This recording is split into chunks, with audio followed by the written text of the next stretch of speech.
We definitely need like a music intro. Oh, You actually, got anything queued up there, Rick? no, but I can do one quickly. I can do one quickly.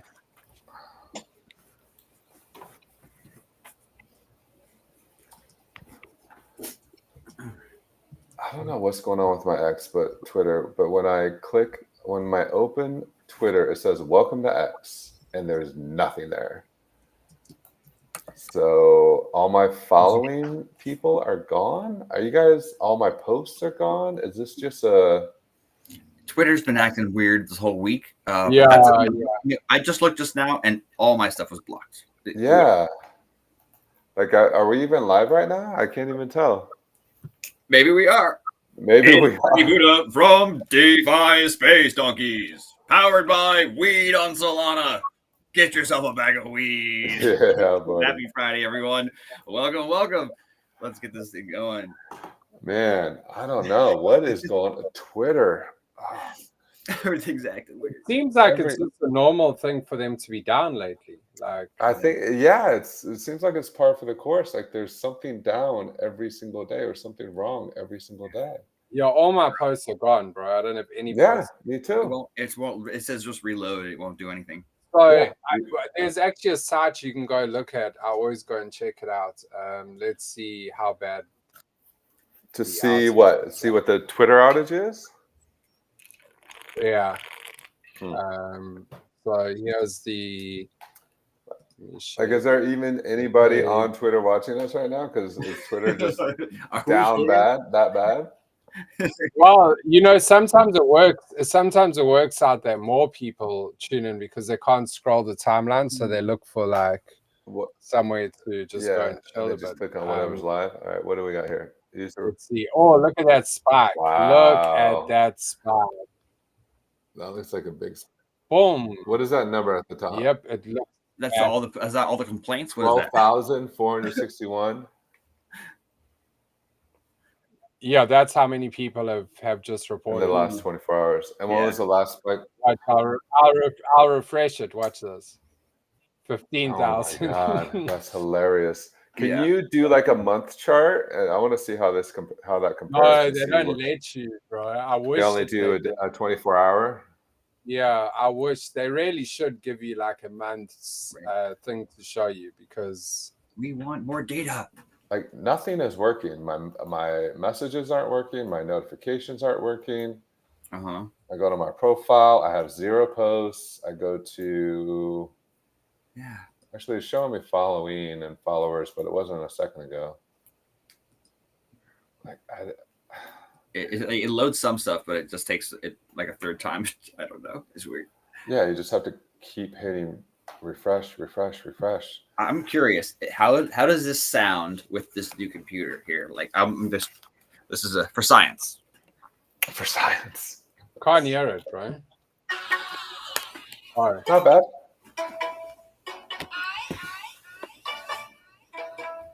not bad at all, bro. Yeah.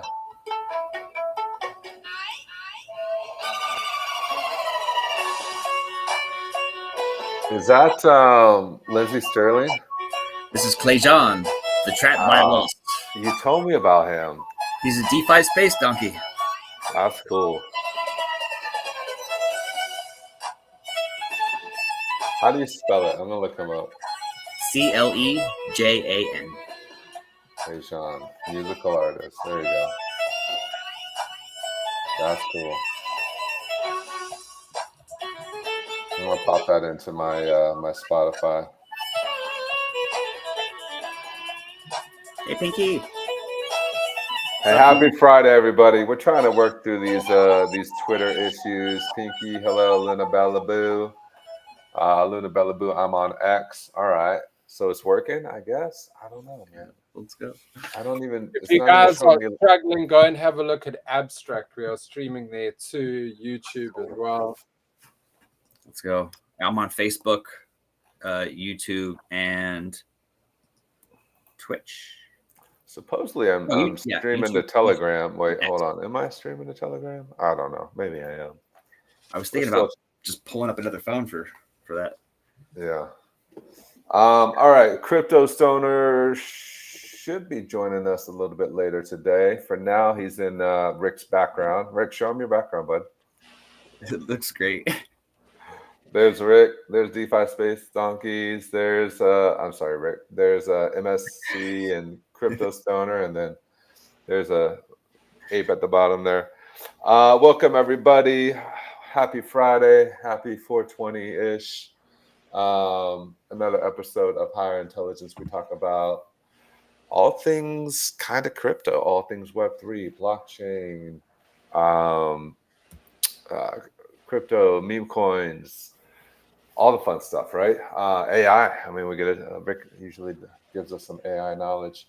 We have a lot of stuff that we could talk about today. A lot. There's a lot going on.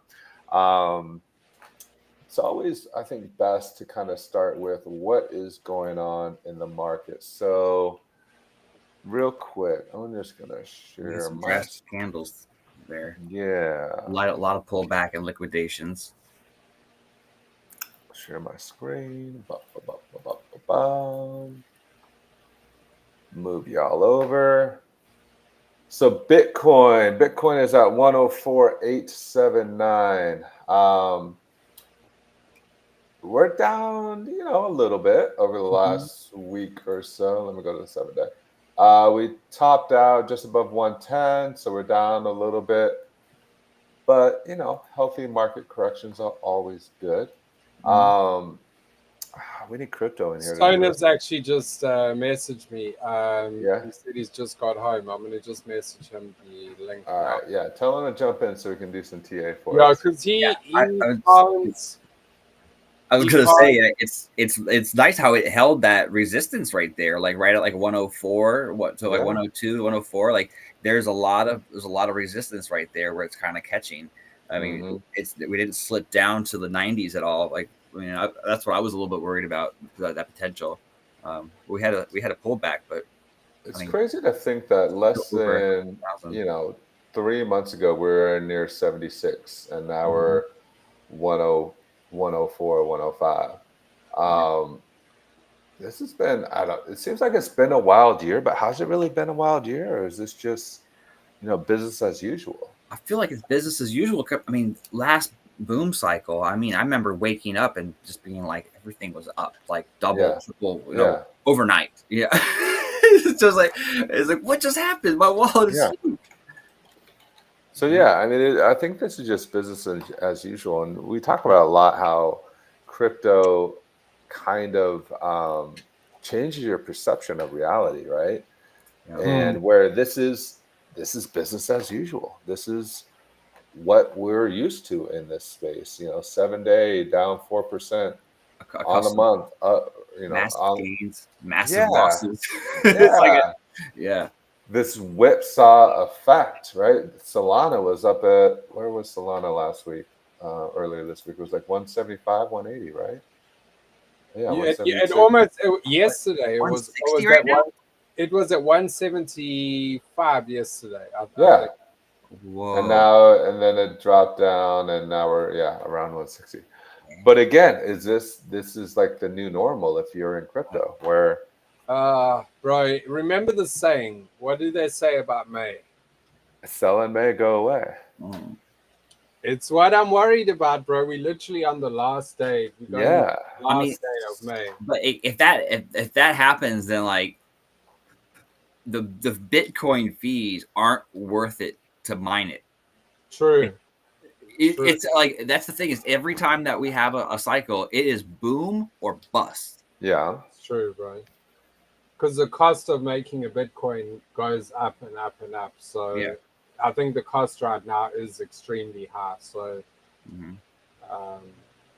that's, it's so then what? So then what? Then what happens in the summer? No, we'll be fine. I personally think we'll be fine. I think that this is just like another one of those pullbacks. I think it's also because of the tariff stuff that they've been talking about. Like, it's just like uncertainty. I think we come back, bro. I think we come back from this, and pretty quickly. I think that it will just be like a couple days, probably early next week. We'll be back. But I'm more looking at like at the moment, I'm looking at like meme coins, man. Meme coins. I'm trying to see if there's going to be any sort of rotation because we always see like old season kick off. Right. But every time we've seen Bitcoin pull back, everything else pulls back harder. It's just crazy, man. Mhm. So is this going to be an alt season summer? Is that what we're I we're hope so, moving bro. towards? I mean, there are still things that are up on the last 24 hours. Like Hyperliquid's up the last 24 hours. Not much. Kronos is up for some reason. But on the 7-day, if you look at the 7-day, SPX is still up 15%. TON is still up 8%. Uniswap's still up. Ethereum's flat at 0%. Virtual's protocol at 2%. So there's a couple of like stable ones. Mhm. Man, I just hate that there's a saying "sell and may go away," and now It's we're in not. this situation. Yeah, I mean that's the thing is that's not taking in consideration like all the different legal ramifications and the pending mass adoption. I feel like that cycle is kind of broken. Normally it would diminish in its volatility every time we have a halving, right? Right. It has to double up or it's not worth the fees required. So then they're going to eventually just go, okay, well, what we snapshot and fork. Yeah. So yeah, I mean, does the sell and may go away? Is that a self-fulfilling prophecy where everybody believes it, so it happens, or is it an actual thing? And when I think of that, sell and may go away, I think I'm more on the kind of institutional side. So does that apply to retail? I mean, does sell and may go away apply to retail because everyone's on their summer vacations? Or are you still with your phone, right? Are you still making trades and are you still like locked in and paying attention? Yeah. I don't know. It's interesting, right? Have you seen how hard Murad's been going on TikTok? Yes. Oh my god. Yes. Yeah, so all of a sudden his content started changing. And I was like, why is he doing this like vertical video stuff? And then I was like, oh, he's doing fucking TikTok content. Yeah. That's Yep. why. Yeah. And like you just mentioned, that SPX is on the 7-day is up 14.6%. That's what It's I'm one of the- saying. Bro. I'm So looking is that it? it. Well, I'm looking at it thinking, bro, this can run, bro. Like if it's doing well right now, oh my god, bro, it could really pick up. I Because think it's just under $1 billion market cap right now. It's at 966 million, and it hasn't been there since the beginning of the year. It was the last time that it was above $1 billion market cap. So for as hard as he's pushing, and is that the playbook now to get outside of crypto Twitter and go to TikTok and go to some of these other I mean, bro, platforms? he wasn't anything like before that. Right. Like, do you know what I mean? Like, it's not like anyone knew him on TikTok. So he's Right. kind of just got his name from fucking grinding, right? Right. On TikTok. It's not like people, he had that initial following. So Yeah. anyone can do it. That's the point. Yeah. Anyone could do it. Like that's the truth. Like if he can do it, anyone can do it. He looks like a nerdy guy, It's not like he's some good looking guy that people are gonna like Right. gravitate towards. So it just goes to show that like, yeah, bro. If you go put yourself out there on different platforms, you can make it. I think that we just caught up in this bubble and we always scared to like leave this bubble, which is crazy. Yeah. So, by the way, X is down 100% at the moment. So bad. Yeah. So the fact that we have like 100 and something people already tuned in is quite impressive. I'm glad we got a few people on. All right, Crypto Stoners trying to jump in here. Happy Friday, everyone. Yo, Hey. Crypto. Yo, How you doing, man? What's up? I am tired but good. Lots Yeah.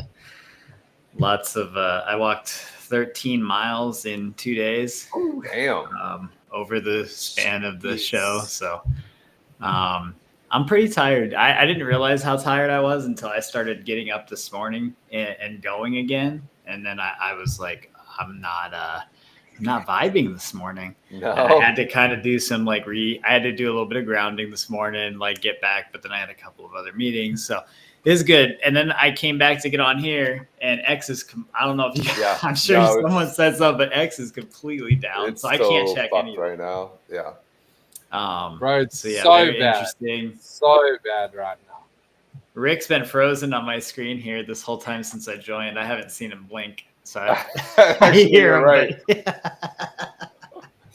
Yeah, Rick, you are. Oh, now he just disappeared. but No, man. Can you hear me? How you guys doing? How was? We can hear you. We can't. we can see hear you. We just can't see you. Yeah, your screen. I went need back to on. restart OBS. My bad. I don't know what's going on. Well, not my bad. OBS is bad. Yeah, OBS is bad.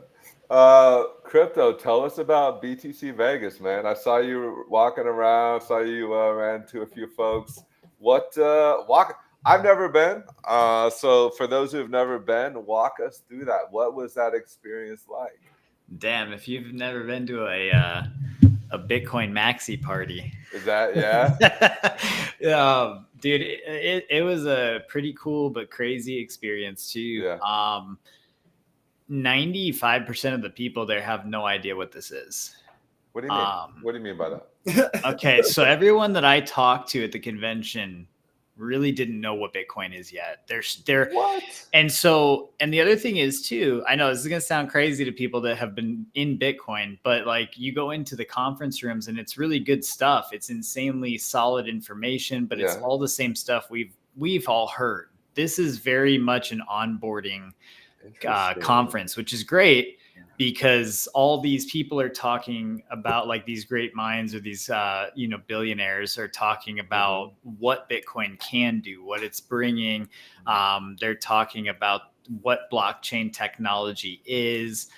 A lot of the people there that were in the audience and stuff, though, I was talking to a lot of people. Every time I'd ask anyone anything, they have no idea what another chain is. They have not much understanding of Bitcoin other than it's an asset reserve to be bought and held. And I even heard people saying, how do I walked by a guy that was on a phone call in this conference and he was on the phone saying, I don't know. I need you to figure out how to get Bitcoin on a wallet because I get the discount if the Bitcoin's on the wallet. And it was like an older white dude on the phone just talking to somebody, but so all the booths and the places there, Ledger, so for the tech stuff, which I can talk about a little bit too, awesome shit coming. Like Ledger's new Kindle looking screen that folds, that's like a touch screen it's really cool. But so if you bought these gadgets and these tech there, if you bought it with Bitcoin on the Lightning Network, you would actually get a big discount, like 40, 50, 60% off wallets. Okay. A lot of people did not know how to buy that stuff. They were like, how do I get Bitcoin on the wallet to get the discount? And then these people in the booths were explaining to these millionaires around this place talking about, they're just trying to figure out what this technology even is. And Bitcoin conference is heavily focused on mining, I noticed. Really? So a lot of everything there was miners, which I've installed a lot of ant miners. I've worked with a lot of the ant mining stuff. So I ended up having a cool talk with one booth just about they're getting into a lot of mining is going into the liquid cooling tanks now. Yeah. So that I kind of talked about that almost a year and a half ago to a lot of people, but it's starting to actually be mainstream for the cooling now. Everything is going to be submerged instead of on air cooling. It's just more efficient and stuff like that. So that was cool. You should tell Twitter about liquid cooling so their shit doesn't burn down. Yeah, we need their servers to stay up so we can share all the new news. But so there's a lot of cool tech, a lot of neat stuff. But for I found myself, I was happy that I know what I know about crypto while I was there. I answered a lot of questions. I had a couple of people interview me, walk up and ask me some, how long I had been in and stuff like that. So I was able to share some stories, but everyone else there, I saw people getting interviewed that didn't even know what it was. Like they were just there because it was they just know that someone told them to be there. And so people are just listening to this stuff, but it's a very big onboarding presence. It's really cool though to see that people are interested, because it was packed. Like there was a lot of people.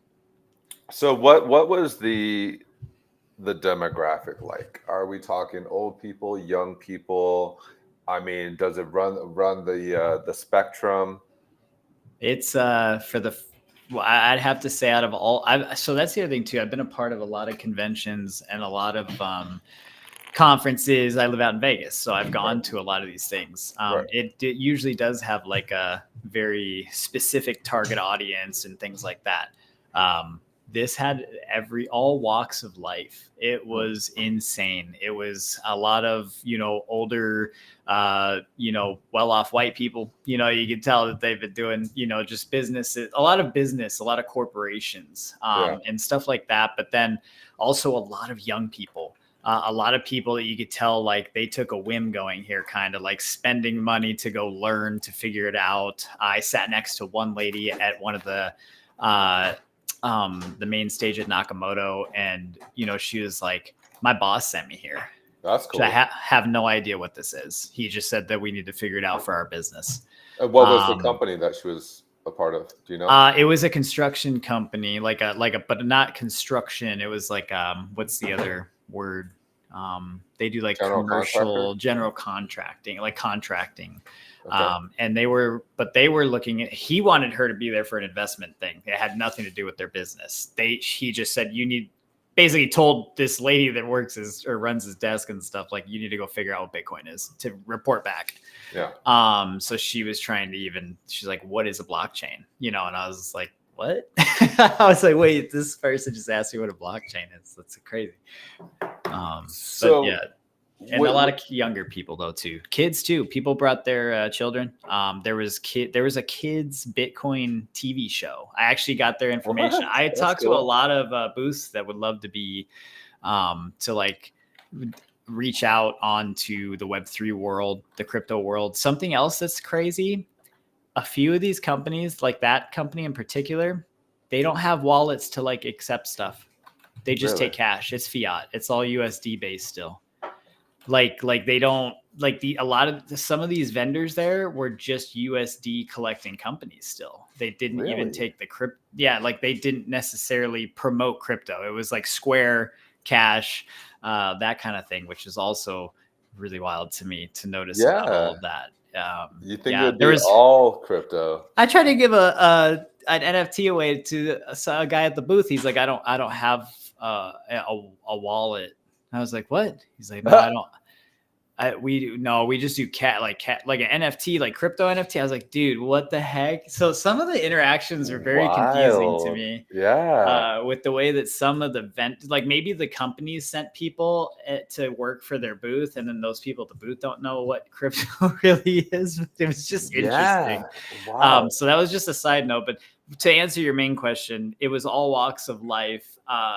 Like when I first went, I thought I was going to be suit and tie. So I dressed nice the first day, realized real quick that it was just cash, and then realized that you wear whatever you want. So I went in my kimono bottoms yesterday. Like they've got cranes on them. And I wore my Marvin Martian socks that were orange because Bitcoin, and I just rocked it the last day, and it was fun. So just all walks of life, dude. Super cool to see that though. Crazy. So given that it is somewhat of an onboarding conference for new people, were there a lot of wallet projects there? Like was a MetaMask or a Phantom or a backpack? Were those types of projects there?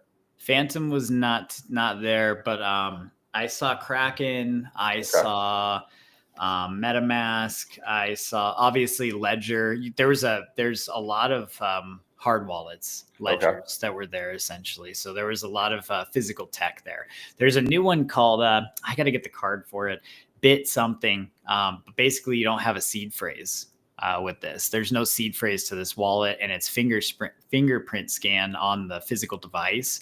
Interesting. And it holds it in like they have a security cloud-based system that's like automated, live protected, things like that. So they offer all this other. It was a way. How I saw this, basically they streamlined this to make a wallet that people that don't understand blockchain technology can use, which is what we've been talking about. You need that, right? Right. So in the wallet, the way that this wallet's set up, if it's compromised because it doesn't have a seed phrase, you pretty much reformat and go again. So it also can be reused if it gets compromised. It'll give you a new wallet. Because there's no seed phrase, and it's identification based, essentially. I'll get the company. Based on your thumbprint? Yeah, based on your biometrics, essentially, and it can link through the phone. And then I think you register that through their actual cloud database as well to like prove yourself, and you can put ID on that and stuff like that too. And that's how they keep the seed phrase away. As a security guy, do you like that or not like that, having your biometrics on in the cloud and tied to this company and tied to your wallet and all that? I never like any of that stuff personally, because that means you have to trust the other person's cloud data and storage. But what we talk about a lot, most people are not like me, right? So if they have a secure cloud environment and they do prove themselves, right, they can create that onboarding newbies and onboarding people that don't understand the technology but want to be involved in it, spend it, buy it, sell it, all that stuff. Right. Maybe this is a step into how we onboard those people and still create a safe space. But obviously, we have to know what their infrastructure would be like. So personally, I still like the key. Yeah, hold the keys to your castle. Have a nice ledger. Have a nice Trezor, which Trezor wasn't there. I'm disappointed in them. That's my favorite wallet. How are you guys missing the Bitcoin conference? No, right. So it was cool to see the other wallets there, to see that there is new tech. They're trying to figure out how do we make this onboarding easier for people that don't understand technology. Right. So. And it's interesting that a lot of the boosts themselves weren't crypto native or weren't crypto versed, right? Where you said a lot of them are still taking fiat. So what about breakout sessions? Did you go to any breakout sessions? And if so, what was your favorite one? I went to one breakout session that I did not realize what it was until I was in it.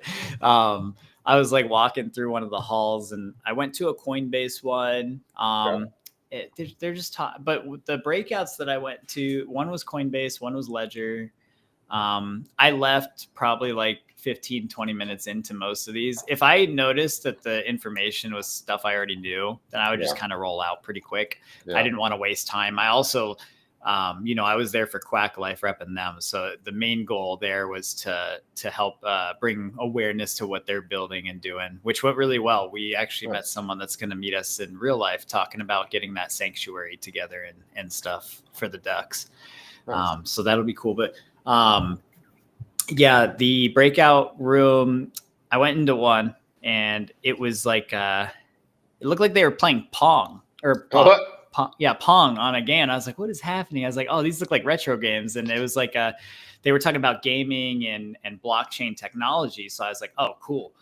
I realized really quick in there, all of a sudden there was tons of Wi-Fis that seemed like sketchy. And I was like, yo, this is like, these are all spoofed. And so I just got a notification on my phone because I don't use Wi-Fi. So I got the notification and I was like, yo, why is there 20 Wi-Fi spots that are all like mirror? It's telling me they're mirrors. And I was like, this is weird. And I look at the front of this Jumbotron as I'm sitting in this hall and it's like, quirkiest hack wins. And I was like, oh shit, I'm in a room full of hackers. I was like, oh shit, I didn't even realize they had like little breakouts for that. So these guys were making funny they were doing a breakout session of who could make the quirkiest hack, but like within a time frame. Yeah. And they were just breaking shit in a weird way, like making apps or like a game run, weird. It just breaking stuff. So that was one of the ones. The Coinbase one that I went into, they were just really explaining the onboarding process of Coinbase, like how to start and what their job is in the space, which is to they say they're not centralized, but they're kind of a centralized. They're centralized. Right. So, they're basically like, we're the, the facilitating the banking side of this, and we want to move further into just facilitating that security. And it's just, again, a lot of onboarding stuff, a lot of early stuff. I did have something really cool happen though. I walked out of that breakout room, and I walked in the hall, and Michael Saylor is standing directly in front of me, bro. No and way. I almost fangirled out for a sec. I was just saying, did you get an I was Uzi? like, oh shit. I was like, damn. First of all, he's not as tall as I thought he was. So that totally threw me off. I thought he was like way taller than me. Maybe when you like look up to people though, like you just assume they're like 7, 8 feet tall. But like no, he was in the hall, and it was on Wednesday. And if you guys have been following market at all this week, it was the beginning of sell-off day. Because we've kind of trickled down. So it's kind of that first dump in the morning on Wednesday that happened. And he's like walking through the hall, and I walk out of this room, and there's this girl that's just kind of being obnoxious to him. And you could tell she had a big presence online, but she's like, so I thought Bitcoin was going up, like chasing Michael Saylor, and you could tell he's like not about this part. Like, just get away from me. And she's kind of like razzing him. Oh, Mika. I don't she's know. She's like a KOL. Short Asian girl, dark hair. Not Kinda Asian. almost cosplays. She kind of looks. Yeah. She kind of looks like Asian, but she's maybe she is Asian. But I can actually pull up. Let me pull it up, bro. She was kind of razzing him, so I might be in it if there's a video with her. But he walked by them, and he kind of security pushed past, and I was walking next to him for a sec. I just kept walking, and they didn't really push me away from like being near him. And so I was like, "Yo, thanks for everything you do for Bitcoin." And he just looked over and he said, "No, it's for everybody." And I walked off like that. Like that was it. And then he went into the gaming. They had like their private meeting. If you guys haven't seen it on YouTube, go listen to it. But he did a Q&A that only had about 200 people. It was a private room, so they didn't give him the Nakamoto stage for this interview. It was more of an intimate one. And it was a really good talk just about, he was answering questions just on his beliefs of Bitcoin, why he is so strongly in it, where he sees it going in the financial institution side. Like, he was talking about how he's not collecting Bitcoin just to have Bitcoin and win with it. He's trying to understand where the financial trade system can go from here on leveraging your business's money to be able to accrue. So that one was a really good, it was like a 30-minute interview on there, but wait, I think that's actually the person, bro. Can I say hi to you really quick? Wait, this is the GOAT. Wait, say hi to the stream. Bitcoin. What's it going to? Let's go. Is it really? Is it really? Come on. Oh, I see you. I just saw you. Wait, was I actually in there? Yeah, go to the very 18 second or 19 second. Could you hear the audio? No. Yeah, we heard the audio clear. I did. Yeah, so that's the girl. So annoying, bro. Oh my God, that's Michael Saylor. And after they cut this off, it was. Wait, can I say hi to you really quick? Wait, this is the GOAT. Wait, say hi to the stream. Bitcoin. What's it going to? Let's go. Is it really? Is it really? Come on. There you are. Oh shit, there's Stoner. Yeah, see, I went to go walk with Sailor. That's hilarious. He went viral, bro. He went viral. Look how many Damn, views. 176,000 views. Like, come on. But like, as soon as this ended, by the way, I love that look. I love that look. I was so annoyed at her, bro. Shut the fuck up.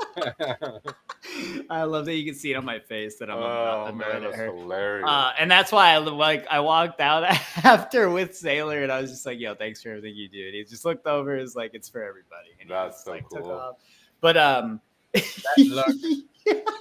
You're just glaring. I really do look so annoyed. Really? Is it really? Come on. Look, Michael Saylor's here, The girl bro. says, "Is it going Oh up?" I my thought you God. said it was going up, and like as soon as she said, Michael Saylor's here. Crypto Stoner isn't even interested. He's just glaring at this chick. Like, Hey, come on. there goes Michael Saylor. Crypto Stoner's just. "Hey, Oh my God. Shut the hell up. And the thing is too, All-time high in 2025. All-time high in 2025. after this ended, she kept following us and them and everyone else like out that door, keep trying to get him to stop to interview, but he was heading over to the like actual interview. Yeah. I was like, dude, why are you following? Like, stop. She was trying to get more content, but he just wasn't having it. So that's why. And it's funny because the video like shows that because it like cuts off at the end and like, but then there was another 15 seconds of her trying to like go initiate some kind of video that she just never got. That is hilarious, That man. is so funny, bro. That's super funny, dude. Were there any like Michael Saylor impersonators? Like, you know, you have Elvis impersonators. Like, was there anybody dressed No. like Michael Saylor? Well, in the old- okay, dressed, yeah. In a Like a dress wearing a cape? standpoint, like everybody orange had a tie, or you know, bro. There was the a old million man with orange the beard ties. and an orange. Yeah, Yeah, there is orange tie. Orange was definitely the color here. Yeah. Like it might not look like it in this small room, but like it definitely everybody had orange ties, orange socks, orange shoes, orange suits, orange. Yeah, I saw a dude that was just a full orange suit. Like it was just burnt orange, like that Bitcoin orange, but it was just like he had a full suit head to toe. Oh, It was that's sick. funny. So, At first, I was thinking like orange spandex, just like, you know, like that green suit that people Yeah, wear. yeah. It was like faceless. Oh my god, I love that look, Crypto. That's Rick's just so hilarious. Rick's just Yeah. he's like, you're so mad. I don't like when people heckle. Heckling is like one of the most Yeah. annoying things to me. And I was like, you could tell he was like just not about it too, because there was like a few seconds before that. She just I'm glad Rick knew who it was though. That's funny. And they That did is post so it. funny. That was Yeah, her. we got video proof. That's you. That's hilarious. I need to send that to you, Stoner. Yeah, send me that. That's funny. But Oh, yeah, everyone was clowning on her like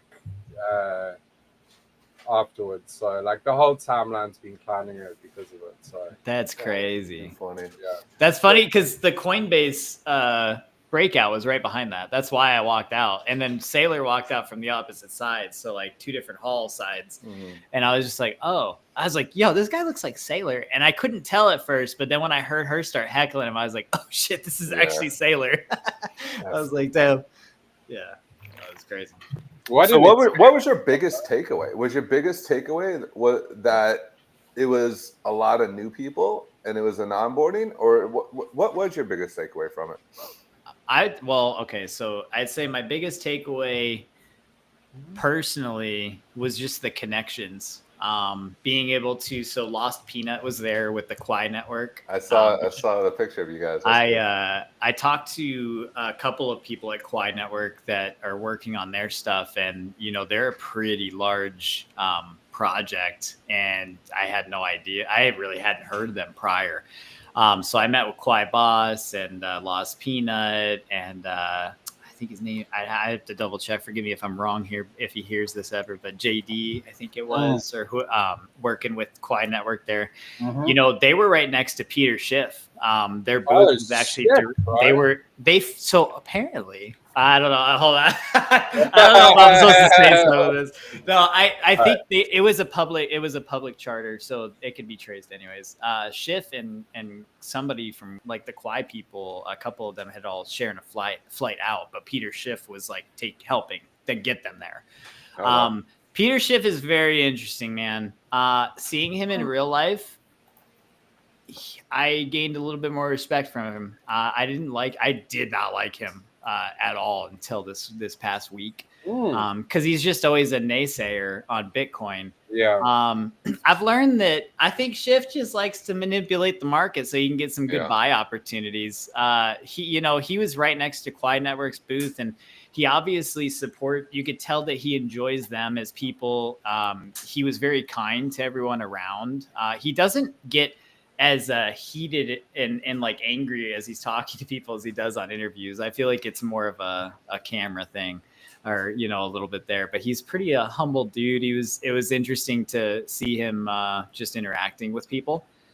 So that was cool. But yeah, sorry, a little off topic there. The takeaway. Why did he have a booth? What was he? He's talking about gold. Just Really? investing in gold, bro. Yeah, That's like wild, bro. he's telling people still to buy gold, and that his just pushing his agenda. Agenda. but he's talking with layer 2 networks. So he's got to be starting to, I don't know. It's very interesting, bro. I feel like that he just manipulates the market, honestly, in the sense of when he's on TV, national television, he knows that he has a like a cult following of people that hate him. Right. And so he he just uses that to make money. And just shit. He still shits on Bitcoin. You guys heard him this week. He literally went on stage and basically said that it's just a big gamble, again, on Wednesday. So he's just always naysaying the market. It's very interesting that he's at a Bitcoin conference. Yeah. I guess people do that, right? You go to, I don't know, when I used to work at Hard Rock, the porn convention was there, and Christians and evangelists come there to the show, and then they would go to those porn things, but tell people to go get saved by Jesus. So it's crazy to say, but that happens, right? Where you have complete opposites at a show. Right. Gold with Peter Schiff and Bitcoin, and he's such a naysayer of Bitcoin. Right. They almost, I feel like everyone benefits from having some cold and hot there. Yeah. I guess it's very interesting that has a booth there. Interesting. But yeah, and he's also he doesn't come off as a douche when you're just talking to him. He's pretty polite and chill, and it's just very interesting seeing people off of camera versus on camera too, right? It's some people have a very different persona where I feel like I'm pretty much the same. I'm me. Yeah. You meet me off interviews or in the show, it's going to be the same me. So yeah, it was very interesting seeing him, but he was there. So you've been to you obviously live in Vegas. You've been to a lot of conventions. Was this a big convention, a small convention? Was this your kind of standard convention size? How big was it? What are we talking about? So that's a good question. It's going to be I know these answers keep being different, but it's a different convention. It was a medium to small convention. Okay. But they did a really good job there too. It didn't feel crazy, but there was way more people there than the amount of space they had given. But because of the size of Venetian, the way the Venetian's conference areas and halls are, it didn't feel congested. Okay. But you could walk around the entire convention and see all the stages, all the private halls in less than an hour. Oh wow, that's quick. But it is multiple floors too, so it's very crazy. You go up 2 stories and still see breakout rooms and hall rooms in this. So the main area for everyone was like medium size, but it didn't feel congested. I will say that there was just a sea of people at all times, though. The amount of people was very impressive. It was packed, like in the mid part of the day during the most dense parts. Like I have a video walking into like the main hall of the Venetian. Yeah. And you just can't see any floor. It's just heads all the way in, and you have to. Everyone's just like packing in at the same time. It was massive scale of people, medium sized, things to go see. So were there? I know it's a Bitcoin conference, but were there other? You said Coinbase was there. Was Base there? Were there L1s there? Were there NFT projects there? Did anything like that stand out to you? No, dude, nothing. They are very. There was a couple people that had that I had talked to, and they were like cool people, and I went to give them an NFT, and they're like, I don't have. I only have a Bitcoin wallet, and I was like, what does that even mean? What do you mean you only have I don't even have a Bitcoin only wallet. What does that mean? It's like someone telling me they have AOL as their email. Right. What do you mean? You only have AOL emails. I do have an AOL email that still works. But there's AOL. Does like AOL email still work? I didn't know AOL email still work. Yeah, don't lose your information to it. It's crazy trying to get in. I have a client that actually couldn't get in their AOL and still had one. And then I was like, you can't put AOL on this app. Yeah. This app doesn't have AOL. That's too funny. Interesting. Okay. It's not my primary. That's not your Oh, that's cool, man. I saw you post some photos. I saw you you met up with some folks. That's cool. That's exciting stuff. Um, do you want to do a little TA or should we move on a little bit? I know you've been kind of running around all day. No. Well, I will say that we'll keep it short. Yeah. We knew that the markets are going to be choppy. Yeah. You guys saw the tariff stuff come up this week with the all of a sudden it got turned off. Right. And then the market went wee, and then it got turned on, and the market Right. went woo. You know, it's manipulation at its finest. And Tricky's laughing because he knew exactly this shit was coming. We keep talking about that. They as soon as you think you've read the market, or you're like, okay, so we have until June. There's always a shakeup. There's always some, which is this has never happened type things in history. So like them overturning the tariff and turning the tariffs off like that, they were Right. like, they don't even have the right to do that. So they created manipulation in the market by, in my opinion, the judges of this that pull all these things over and say, no, that was illegal and turn it off. That's manipulation because it was already intact. Like you shouldn't be able to just swing things on and off like that. And then Right. the next morning, turn it back on. So the reason I'm saying all that, manipulation is just heavy in the market right now. In my opinion, we're seeing less sell-off again than I thought that we would see from the negative news because the tariffs are being pushed out longer now. So we are seeing sell-offs. I've been buying all week personally. Wednesday was the first day, that big drop. I put in like 10% of my, of what I was Your going to cash. put in of the 100. Yep. And so I put that 10% in, and every time I see a more of a fall off, I'm like 80% back in. So I still have 20% of profits from the last time I took profits going back in. Just waiting to see kind of what the weekend plays out to be. We know that the market likes to move crazy on the weekends, but also we're seeing so much resilience in the overall market. That's why I'm mostly back in now myself, because I'm confident that even if we go down another 5, 10, 15% on Bitcoin, I'll put more of that last bit that I have in case in, and then we're going to be back off to the races anyways. So we were talking about this before you jumped on, the whole the old phrase "sell in May, go away." Go away. Sell in May, go away.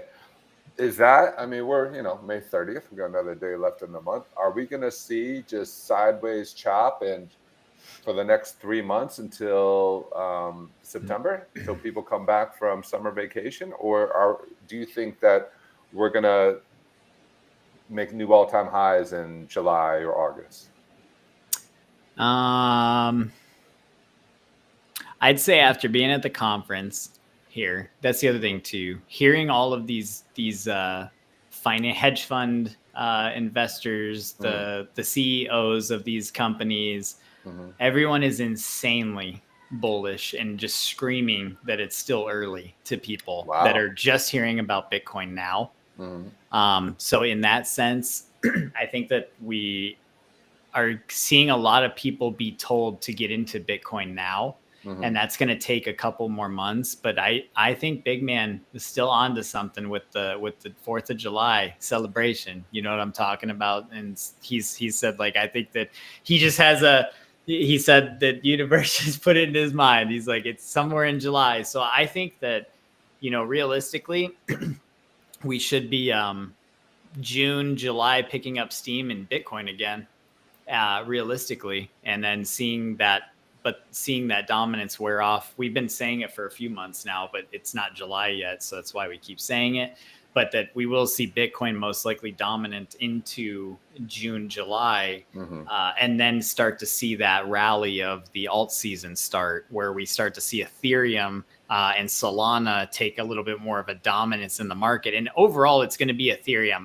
I heard a lot of negative Ethereum talk, just in the sense, not even at the conference, just in like crypto sense. A lot of people have been like, well, Ethereum's dead, or it's not moving, and it's blah, blah, blah. Dude, Ethereum still has the majority secondary of market cap of all of crypto.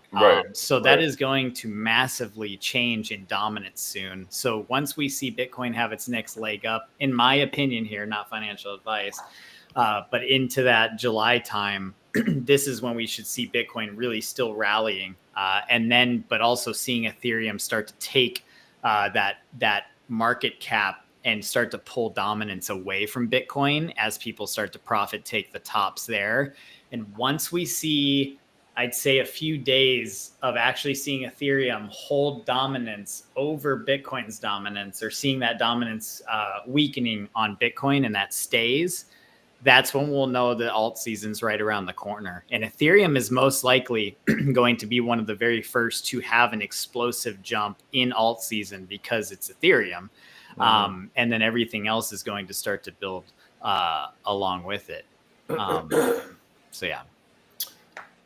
With Ethereum, I mean, are we talking L2s as well? We're talking ApeChain and Base and Arbitrum and, you know, all the L2s coming up with it? Or do you think it's going to be more of a trickle down kind of effect?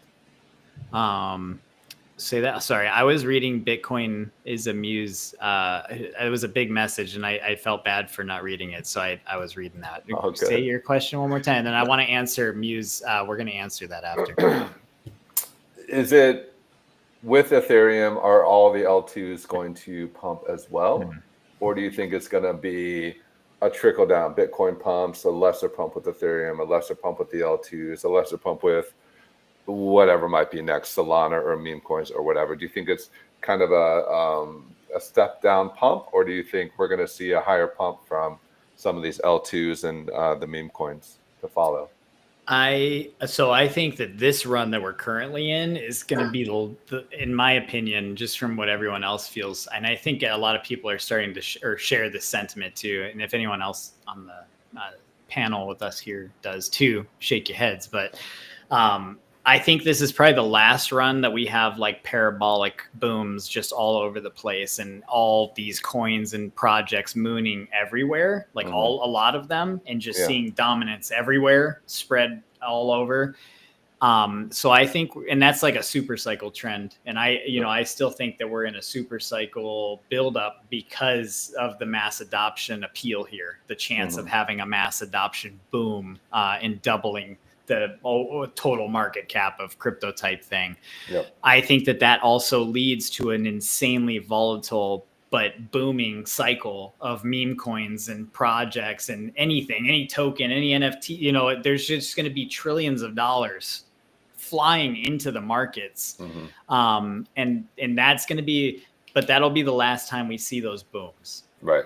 After we see the big adoption of fiat coming into crypto, and that big mass adoption, I do think also that we could see easily 90%, or maybe even 90%. A lot of people say 99%, but I like to be a little bit more hopeful that 10% of projects can pull through. Yeah. But 90% or more of projects are all going to disappear once the global adoption comes in, because if you didn't have utility, strong community, or some kind of a use case, then you were just going to be obsolete and deleted, essentially just go to a zero. You know, so that's kind of my outlook on all of that. I think we're in a super cycle that everything could still have a massive run like we saw in 2021, but even bigger. But then after that, everything just kind of slows down. Volatility slows down. We start to follow more of a NASDAQ, S&P trail on the Bitcoin side. Yep. You know, there's going to be the here and there's, like a penny stock where a new company goes live and takes off and you 1000x, you know, but it's going to be a needle in a double haystack at that point when it does happen down the road, you know. So that's just kind of my overall feeling on the short term and long term of where we're going. I kind of feel the same way. Rick, what do we got up on screen here? So this is an announcement that I just found interesting. So Revolut look like they're going to be relaunching their crypto services in the US. For those in the US, I know what it is only because I have friends in the UK. But what is Revolut? So it's an online bank. You can just it's very easy to open the bank account, and then it's got crypto linked to it. And then you have your cards, your crypto cards, like stored on there. So, for example, I have one, like my one there. So I can pay stuff. Is that Doge? Yeah, well, it's just a Doge picture, but Yeah. you could have any. They give you an option to put whatever you want on the card, but you can use it like Apple Pay. So Yeah. you can hold crypto in your wallet and then just use Apple Pay to pay for things. You know, you could just have Bitcoin. That could be Yeah. your currency. So any USD you get in, you convert it to Bitcoin, and then when you go to use Apple Pay, it just converts it at the rate that it is at that minute when you make a purchase. So I think something like this is very good for like mass onboarding. I think that Revolut's very accessible to people, and you know, if it does open up crypto to a lot of the US, it could be very positive, I think. Yeah, that just reminded me, crypto, of a question I had for you. Was there a lot of talk about the Lightning Network and Bitcoin as far as payment rails, or was it primarily Bitcoin as a reserve asset, a la gold? What was 50-50. the sentiment? Okay, interesting. It was about 50-50. There's a lot of Lightning talk and how the network works and how to pay. They help you onboard. There's like right when you walk in, there is an area that'll kind of help you with stuff. Okay.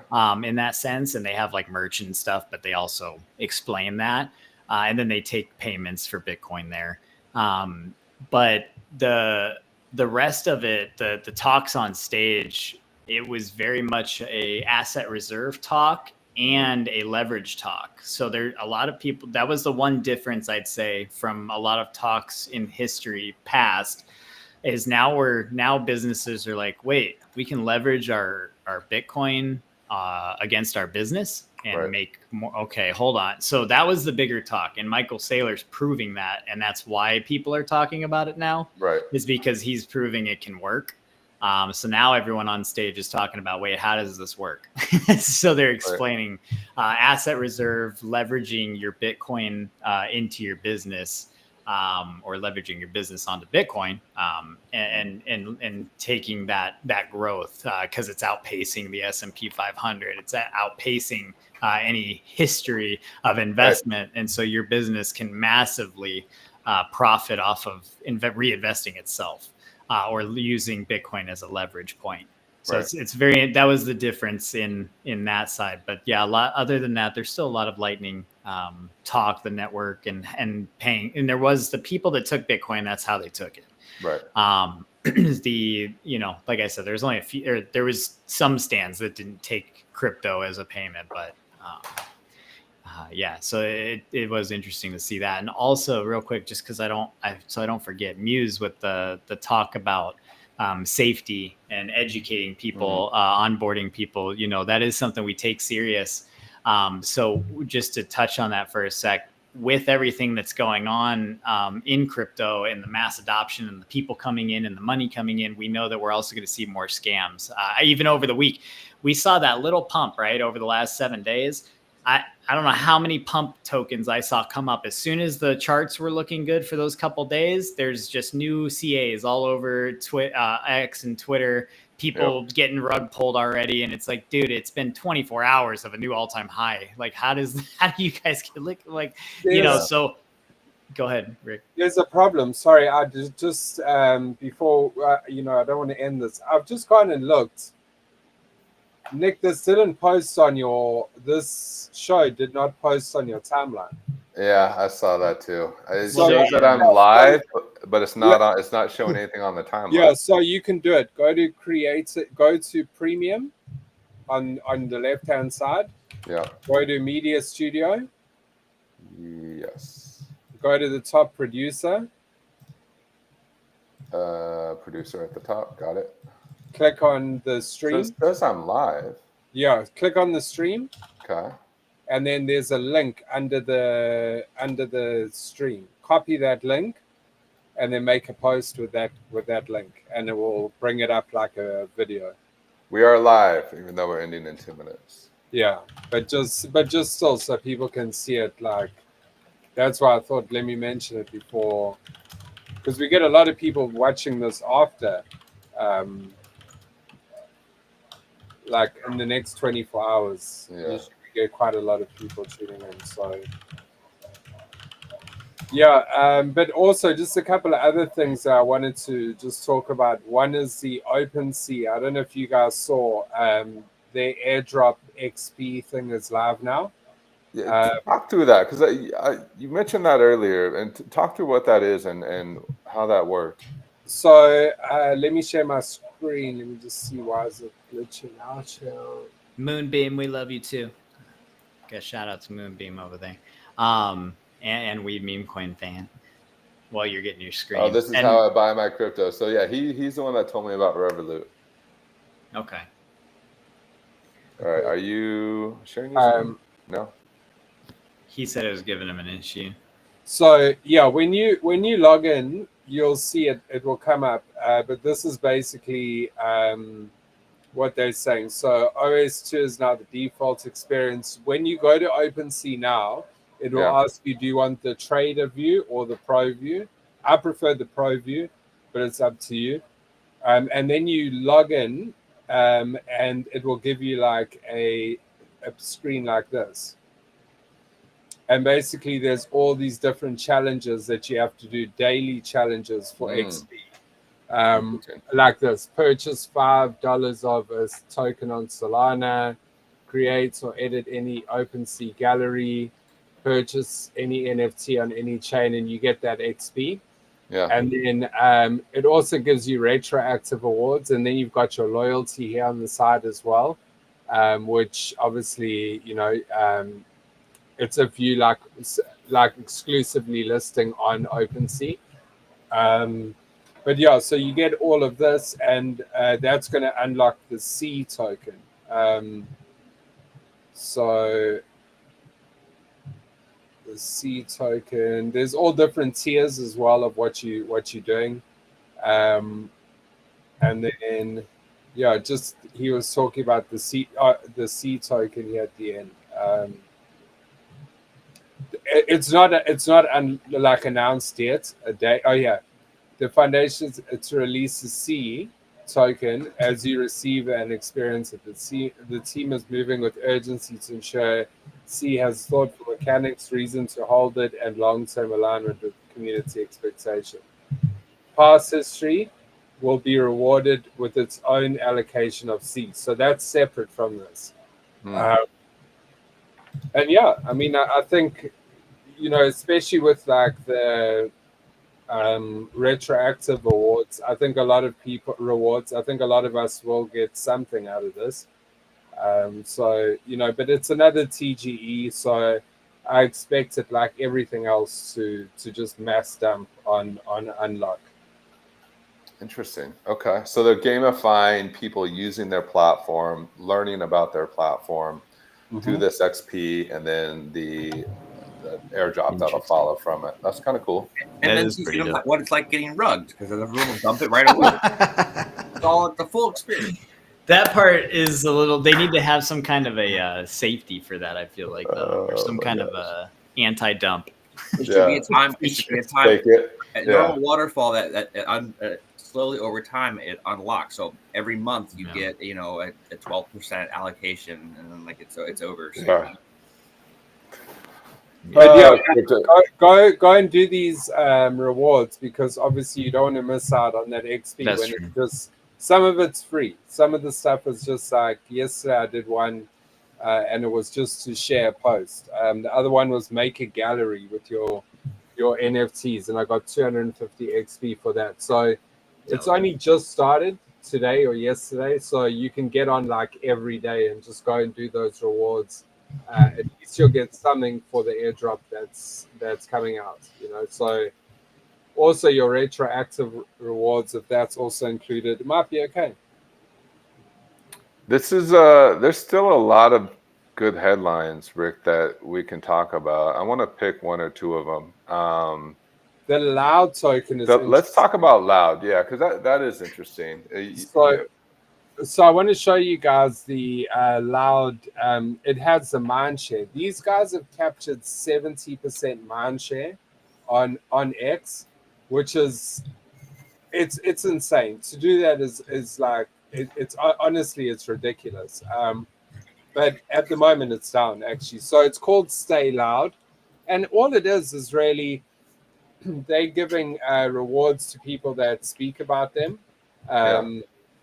They're obviously going to get an airdrop of the Loud token, and people are speculating that it's a shit ton of money. I've muted the word on my timeline. Just Have because, you? Look, you've muted posts from this account because it's just too much. Honestly, Yeah. like you know what I don't like? It literally rewards the smallest amount of people with a bunch of liquidity. So it's just like the top people on X that have like big followings Yeah. that are going to make some, like, I'm sure other people will also make something, but I mean, the life-changing money is only going to be like the top 20 people, I feel. So yeah, this is this is a bit about it. If you guys want to go and read about it, it was built on Kato AI, which is the big platform that rewards people for speaking about them. Priority access to the pre-sale top 1,000 yappers. So they had like this whole thing running for the last 2 months. So people are speculating how much this 0.2 is going to be worth, 0.2 Sol. And 1,000 wallets whitelisted. So this Wait, is so you have to put in Sol? Yeah, you have to buy. It's a pre-sale, so it's not even like an airdrop. What? But I had no idea, dude. I thought it was.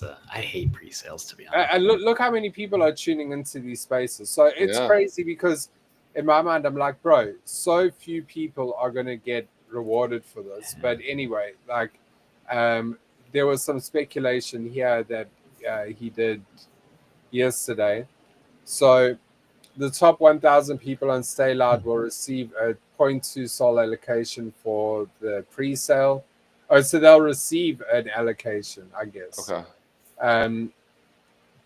Oh yeah, but that's still a 0.2 allocation for the pre-sale, so they still have to buy it. How much your allocation will be worth? So people are speculating it's going to go to like between 50 and 100. So it could be worth like somewhere between here. Interesting. I mean, if it goes, look, you basically get 20 tokens for 0.2 during pre-sale. So if it goes even higher, 200 million market cap, that's 45 grand they're making off 0.2. If you're in the top 1,000. Correct. And I mean, that's the thing, isn't it? It's very pyramid scheming. Feels Yeah, like. very pyramid scheming. Why we like to flip the pyramid upside down, not Yeah, I mean, isn't it all a Ponzi, bro? Isn't it all a damn Ponzi? Yeah. That like Like there's Murat really- says, every L1 is really just a meme coin in disguise. Fact. And then also just wanted to speak about what was it? There was one more thing here that I wanted to just mention. What about Trump? The Trump media doing a Bitcoin reserve strategy, 2.3 billion. Do you guys see that? Yes. Yeah. That's interesting. It's not I don't even know if there's enough Bitcoin on the market for all of this. Yeah, I Bitcoin know. people are wanting to buy. It's I mean, and that goes to something that Sailors talked about before too, though, is when it happens to there is no more Bitcoin and everyone's still trying to buy it. That's where the price, that mass adoption price Parabolic. happens, where, yeah, it's just like $1 million Bitcoin type scenario because you can't. There is no more. Yeah. And then, yes, Rick, talk through this. I saw this as well. Yeah, so the UK, this is a he's not the MP, the president or anything. He's just in the House of Commons, but he's basically introducing a strategic Bitcoin reserve bill. So if that passes, because obviously that's how it works in the UK, they'll all vote on it. If that passes, that's going to be massive. This will be another absolute banger if this goes through. So there's all of this news, this bullish news that's still happening within the market, and I think that sometimes we get like shook out because of a small 3% pullback. I think it's always just good to look at it. It is just that sell in May thing that kind of worries me, and then also FTX is paying out over 5 billion in stable coins tomorrow. And it's going to take 1 to 3 days. So if you guys are expecting something from FTX, might be getting a small stimmy there. And then 2% of stablecoin supply hitting the market at once. Damn. So, yeah. Might see some sell-off. So what other countries are talking about a Bitcoin reserve strategy? Is China, is Germany, is Japan, is India? I mean, obviously, United Kingdom, we just talked about France, Italy, Canada. Those are the, Brazil, the top 10 economies of the world. Who else is, because if the US adopts a Bitcoin reserve strategy and then the United Kingdom, is it going to be basically a gold rush to gobble up as much Bitcoin as you can? And is that going to happen in the next 6 to 12 months? Yeah.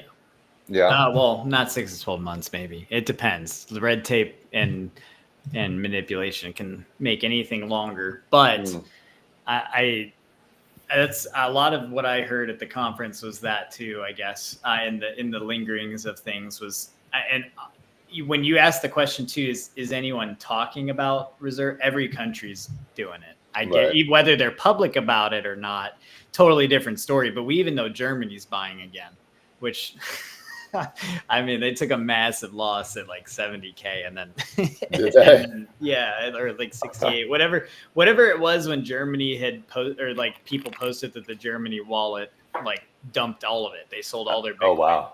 At a loss, and then now they're buying it back from what I've understood.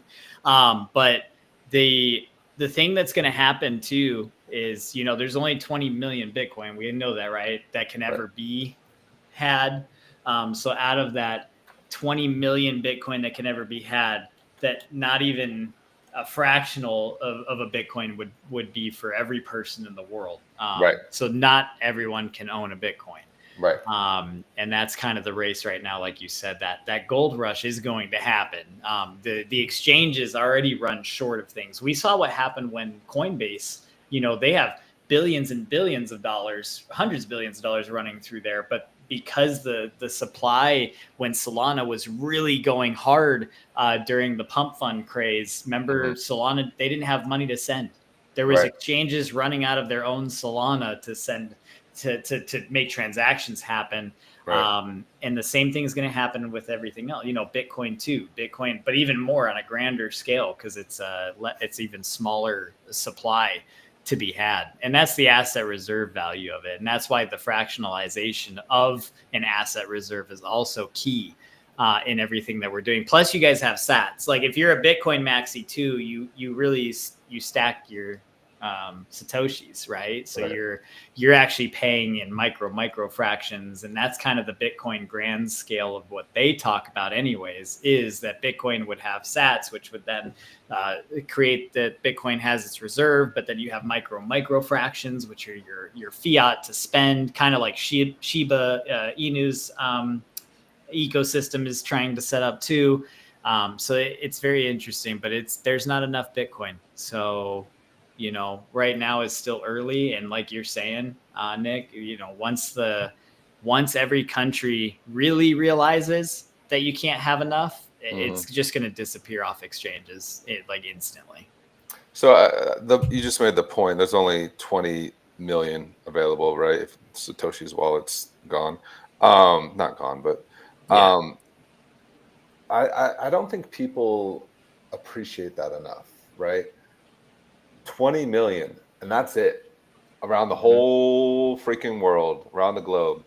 So if you're one of 20 million people that holds one Bitcoin, not even 20 million people, but if you're one of however many institutions or people that hold one Bitcoin, you're in the minority. You're going to be in the minority in 5 or 10 years. I don't know that you're going to be able to buy a Bitcoin in 5 or 10 years, one Bitcoin. Right, because it might be 500,000 or it might be $1 million. So at its just base level, if you look at it from a scarcity component, a collectibles component, you hold one of 20 million, that's going to be a big deal in 10 or 15 or 20 years. So I don't. That part of it always kind of fascinated me. Just the scarcity aspect and the collectible aspect of it, if you will. All right. All right. Let's finish on this, Rick. What do we got? So just two quick things. What you guys were talking about here, there is a stat already that's been out for a while. BlackRock did say if every millionaire just in the US alone asked their financial advisor to get them one Bitcoin, there wouldn't be enough. So that's just in the US alone. So you think about worldwide, it's absolutely insane. And then the last thing, real quick on that though, then does it become a status symbol, right? If you're a millionaire that has a Bitcoin, is that status against somebody that doesn't, or a billionaire, or a country, or the whatever? ultimate, right? I think the ultimate, like it will become the ultimate. I mean, think about art, like a Picasso, right? If you own a Picasso, that's a status symbol. In 10 or 15 or 20 years, if you own one Bitcoin, is that a status symbol? Like, are you part of this upper echelon of society if you own one Bitcoin? Right. I don't know, man. It's an interesting way to think about it. I think so too. Right, it's going to be historic. You might not tell anyone. Yeah, don't tell anyone that you own a Bitcoin, though. Yeah, that's true. Like, And then the last thing that I wanted to touch on was this story here. If you guys haven't checked it out, go to CoffeeZilla's YouTube and watch it. It's a story about a New York crypto kidnapping. 28-year-old gets tortured for 3 weeks, and the criminals take Polaroids and print T-shirts. Print T-shirts, bro. This is like, honestly, this is going to be on Netflix for sure. Look, they found Polaroid photos of the kidnapped man with a gun held to his head and T-shirts printed with photos of the kidnapped man with a cocaine pipe in his mouth. God. Bro, look, when they searched the townhouse, they recovered a saw, cocaine, chicken wire, body armor, night vision goggles, ballistic helmets, and firearms ammunition, according to prosecutors. That's insane. So this guy was like a Bitcoin millionaire, billionaire, or? This is the kid here. Oh, wow.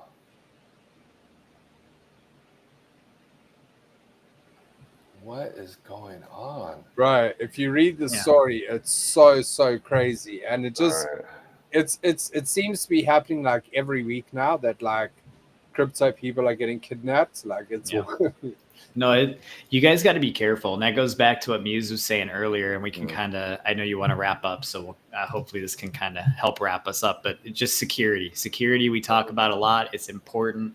Muse brought it up earlier. As the market gets crazy and as money comes in, people are going to make a lot of money. You need to understand how to present yourself when you have large sums of money, which is these people aren't loud about the way they move. You need to be vigilant of your surroundings. The whole time at the convention, as much as I know that there's a lot of happy-go-lucky and fun, my eyes and head are on a swivel the entire time. Don't think that I'm not watching my back, my shoulders. Like I understand the world. We could. Yeah, you saw. Rick saw. Rick got to see exactly what you go look if you push the wrong button. But keep your guys' stuff safe. I want to get a T-shirt with a screenshot of that. Crypto stoner with the freaking side-eye glare. Bro, I'm telling you, bro, that they definitely stopped walking towards him because of Crypto Stoner's look. Like they looked like they were gonna go after Michael Saylor, but Crypto Stoner turned out. I was keeping Sailor safe. You know what I'm saying? Right. But no, real quick though, just on the security side, because it's important. Keep your wallets safe. Don't put your wallets into online posts for people to see. Keep that stuff in DMs. And don't brag. If you're one of these people that does well and you hit something and you do really well, bragging is what leads. I don't know if that person and that was bragging, but somebody knew how much money that person had. So be careful who you talk to, who you tell like numbers to and things of that nature. That kind of stuff triggers things in other people's minds to try and take or do something in that situation. So just be safe with what you're doing. Be careful. And make sure you same thing on the digital side. Keep your wallet safe. There's gonna as this market pumps, which we are in bull cycle. When this all takes back off, there's going to be rugs everywhere, scams everywhere. Make sure you follow people like Tricky Buddha, Rick Starr, and myself and Genius, people that stay in the know of what's going on. We research projects. We make sure that we're trying to keep ourselves safe, which in turn keeps you guys safe. So make sure you guys are being vigilant and everything. Agreed. All right, guys, that's it for this Friday. As always, guys, we want this to be a show for you, about things that you're interested in. So if you have interesting projects or interesting people that you want us to talk to and have up on the show, please DM any one of us on stage here. Next week, actually, speaking of, we talked a lot about the Bitcoin conference. Next week, we are having Leaf Brands on. Leaf Brands is a cannabis brand that has adopted a Bitcoin reserve strategy. They were actually at Bitcoin Vegas, and I believe Micah was one of the speakers. He had a breakout session where he was talking to businesses about Bitcoin, using Bitcoin as a Bitcoin reserve strategy. So that should be a very interesting conversation next week, merging cannabis and crypto, cannabis and Bitcoin. So I'm excited for that. Hoping to have Mootropica on in a couple weeks. Their project launches is looking to launch tomorrow. There's going to be a lot of good stuff happening this summer. I know we talk a lot about sell in May and go away, but I think there's still a lot of interesting stuff happening in this space. A lot of interesting projects are coming on board or launching or expanding or things like that. So I'm excited for the next couple months and see what happens and see if we can hit on new all-time highs with Bitcoin and see where the second half of 2025 takes us. That's it for me. Thank you very much, gentlemen. Why don't you do a few parting words and then we'll let everybody go for the week. No, not all at once. I'll go first. We're still in dollar cost average territory in investments. Just make sure if you guys are investing and looking for buys, Solana's down 9% on the week, Doge 13% on the week. So you've got sales right now of stuff. When I look at those weeks, when you have a week that starts looking red, that's where my dollar cost average starts to look good. So make sure you guys are keeping those stop losses and profit margins close on all your, trades, because you don't want to get stomped out. The volatility swings are going to be wild. We know that the tariffs are getting thrown around, so the price will too. That's all I have. Thank you guys for always supporting us.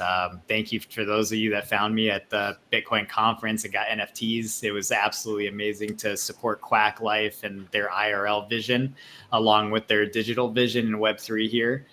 So thank you also to Quack Life for sending me out to this and being a part of that, facilitating that. It was really cool. It's just really cool to connect in real life. It's important that we keep connecting in real life with more crypto-minded people so that we can expand our vision and mind together, but share that to people in the real world that have never seen X, that have never been on crypto Twitter.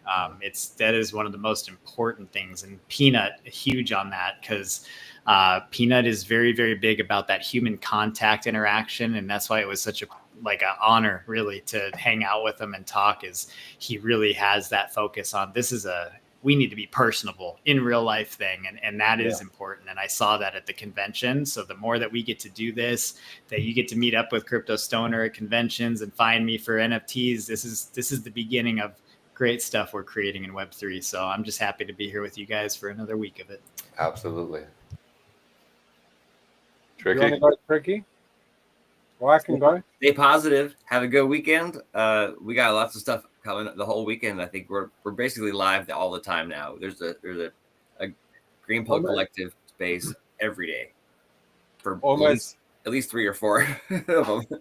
Yeah, no, we're killing it. We're killing it at the moment. Actually, Mama Bear just had a question, a Google Doc. I'll send you that, Mama Bear. But yeah, thanks, guys. On Thursday, I have the NFC Lisbon thing going on. Oh yeah, okay, nice. Bro, OpenSea are going to be there. Ton are going to be there. There's some big players at the event.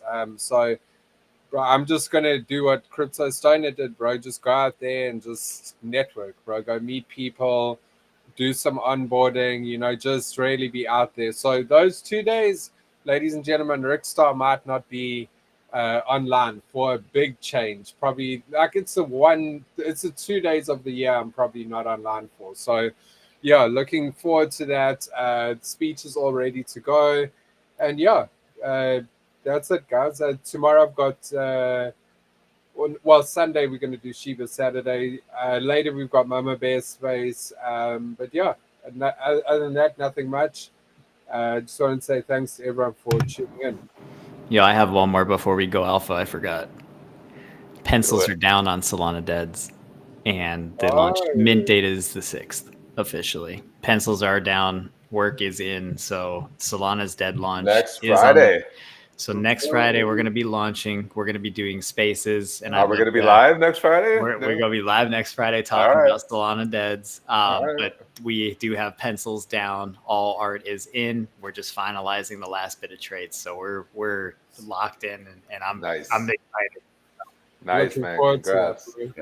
Awesome. All right, everyone. Have a great weekend. We'll talk to you next week. Take care. Peace. See ya. Bye.